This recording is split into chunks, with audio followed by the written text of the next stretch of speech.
السلام علیکم دوستو، آپ دیکھ رہے ہیں دائی ٹی اور میرا نام ہے دائیل۔ آج ہم ایسی نوجوانوں کی ذکر کریں گے جو ایسے وقت میں پیدا ہوئے ہر طرف کفر و شرک کا راج تھا اور لوگ اپنے ملک بنوانے والوں کی عبادت کیا کرتے تھے۔ تو ان چند جوانوں کا نام ہے اصحاب کہف۔ اصحاب کہف یہ کچھ ایسے لوگ تھے، چند نوجوان تھے جو دقیانوس کے زمانے میں پیدا ہوئے تھے۔ ان کا قوم جو تھا وہ مشرک تھا، جو اپنے ملک بنانے والوں کی بت بنا کر ان کی عبادت کیا کرتے تھے۔ تو ان نوجوانوں کا مائنڈ یہی تھا کہ یہ لوگ جن کی عبادت کرتے ہیں نہ تو انہوں نے ہمیں پیدا کیا ہے اور نہ یہ لوگ کچھ کر ہی سکتے، تو ہم ان کی عبادت کیوں کریں۔ ان نوجوانوں کا جو تعلق تھا وہ اس وقت کی سلطنت کے عہدیداروں یعنی بڑے لوگوں کی گھرانوں سے تھا۔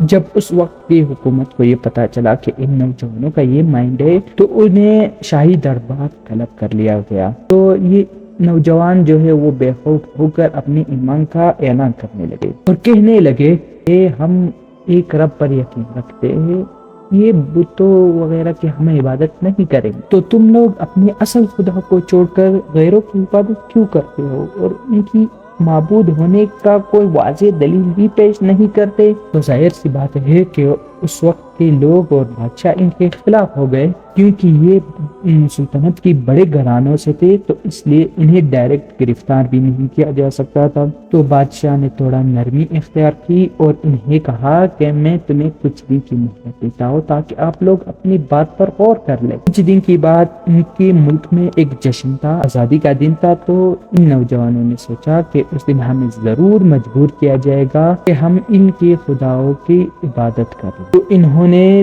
مشورہ کیا کہ اب ہم اس شہر میں نہیں رہیں گے کیونکہ اس شہر میں ہمارے لیے خطرہ ہے، ہم ایسی جگہ جائیں گے جہاں ہمارے لیے خطرہ نہ ہو۔ تو انہوں نے طے کیا کہ ہم اب کسی غار میں جا کر تب تک ٹہلیں گے جب تک یہ جشن گزر نہ جائے۔ تو یہ لوگ الگ ہو گئے۔ ظاہر سی بات تھی کہ انہیں کھانے پینے کی بھی ضرورت تھی وہاں پر، تو انہوں نے آپس میں کہا کہ ہمیں اللہ تعالیٰ پر یقین رکھنا چاہیے۔ تو یہ کسی غار میں جا کر پہنچ گئے اور وہاں لیٹ گئے، پھر ان پر نیند کا غلبہ ہوا اور وہ سو گئے۔ تو ایک بڑے عرصے تک یہ لوگ سوتے رہے اور جب یہ بیدار ہوئے تو اس وقت 300 سال کا وقت گزر چکا تھا۔ جب یہ بیدار ہوئے اس وقت اہل حق کا غلبہ تھا اور ملک انہی کا تھا، اور ان میں شدید اختلافات تھے اس بات پر کہ انسان جب مر جاتا ہے اور گل سڑ جاتا ہے تو پھر اس کے بعد وہ کیسے زندہ ہوگا۔ تو یہ اصحاب کہف جب بیدار ہو گئے تو اس وقت انہوں نے اپنے ایک ساتھی کو اس وقت کے سکے دیے کہ ہمیں بھوک لگی ہے، جا کر بازار سے ہمارے لیے کھانا لے کے آؤ اور احتیاط کرنا کہ کسی کو ہماری علم نہ ہو جائے، اور کھانا بھی حلال لے کر آنا۔ تو یہ شخص جب بازار گیا اور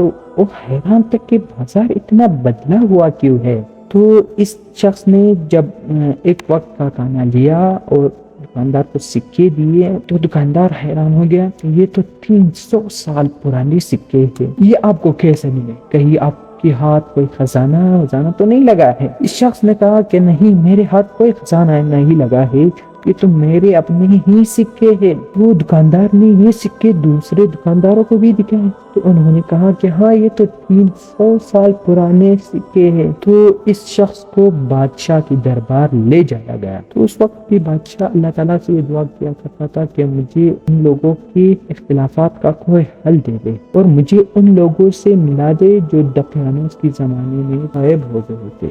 اس بادشاہ کے خزانے میں وہ تختی بھی تھی جس پر لکھا تھا کہ یہ اصحاب کہف کیسے غائب ہوئے اور ان کے نام وغیرہ اور واقعہ سب کچھ اس پر لکھا ہوا تھا۔ جب یہ دربار پہنچے تو اس شخص نے بادشاہ کو سارا واقعہ سنا دیا۔ تو بادشاہ ان سے کہنے لگے کہ مجھے اپنے ساتھیوں سے ملوا دے۔ تو یہ شخص بادشاہ کو لے کر غار پر پہنچ گیا اور ان سے کہا کہ تم لوگ رکو، میں اپنے ساتھیوں کو خبردار کر لیتا ہوں۔ جب یہ غار میں پھر سے چلا گیا اور اپنے ساتھیوں کو سارا واقعہ سنا دیا کہ ہم 300 سال تک سوتے رہے ہیں اور اب اہل حق کا غلبہ ہے سارے ملک پر اور انہی کا حکمرانی ہے، اب ہمیں کوئی خطرہ نہیں ہے۔ تو ساتھی جو ہے وہ بادشاہ سے ملے اور ان سے ملاقات کی اور ان سے پھر سے کہنے لگے کہ ہم اپنے غار واپس جانا چاہتے ہیں تاکہ ہمیں موت آئے اور ہم اپنے رب کے پاس پہنچ جائیں۔ جب یہ سو گئے تو اللہ نے انہیں موت دے دی۔ جب اتنا بڑا واقعہ لوگوں کے سامنے آنے لگا تو لوگوں نے یقین کر لیا کہ بے شک اللہ تعالیٰ سب